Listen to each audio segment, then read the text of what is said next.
2026 সালের ফিফা বিশ্বকাপ শুধু দল সংখ্যা বৃদ্ধির কারণেই বিশেষ নয়, এবার আরেকটি বড় ইতিহাসও গড়তে যাচ্ছে। প্রথমবারের মতো বিশ্বকাপে অংশ নিচ্ছে রেকর্ড সংখ্যক মুসলিম সংখ্যাগরিষ্ঠ দেশ। ফুটবল বিশ্বের সবচেয়ে বড়ই আসরে এবার মাঠে নামবে মোট 13টি মুসলিম দেশ। বিশ্বকাপের ইতিহাসে এর আগে কখনো এত বেশি মুসলিম দেশ একসঙ্গে অংশ নেয়নি। ফলে 2026 বিশ্বকাপ শুধু ফুটবলের নয়, মুসলিম বিশ্বের জন্য একটি বিশেষ অধ্যায় হয়ে উঠতে যাচ্ছে। এশিয়া মহাদেশ থেকে খেলছে সৌদি আরব, কাতার, ইরান, ইরাক, জর্ডান এবং উজবেকিস্তান। এই দলগুলো দীর্ঘদিন ধরেই এশিয়ান ফুটবলে নিজেদের শক্ত অবস্থান ধরে রেখেছে। বিশেষ করে ইরান ও সৌদি আরব নিয়মিত বিশ্বকাপে খেলার অভিজ্ঞতা রাখে। আফ্রিকা থেকে অংশ নিচ্ছে মরক্কো, আলজেরিয়া, তিউনেশিয়া, মিশর এবং সেনেগাল।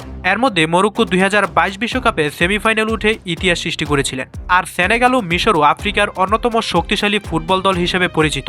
ইউরোপ অঞ্চল থেকে বিশ্বকাপে জায়গা করে নিয়েছে তুরস্ক এবং বসনিয়া ও হার্জেগোভিনা। ইউরোপের কঠিন প্রতিযোগিতা পেরিয়ে তাদের বিশ্বকাপে ওঠাও বেশ আলোচিত ঘটনা।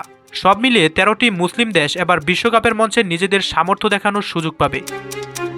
অনেক ফুটবল বিশ্লেষকের মতে মুসলিম দেশগুলোর ফুটবলের মান আগের চেয়ে অনেক উন্নত হয়েছে, আর তারই প্রতিফলন দেখা যাচ্ছে 2026 বিশ্বকাপের অংশগ্রহণকারী দলগুলোর তালিকায়।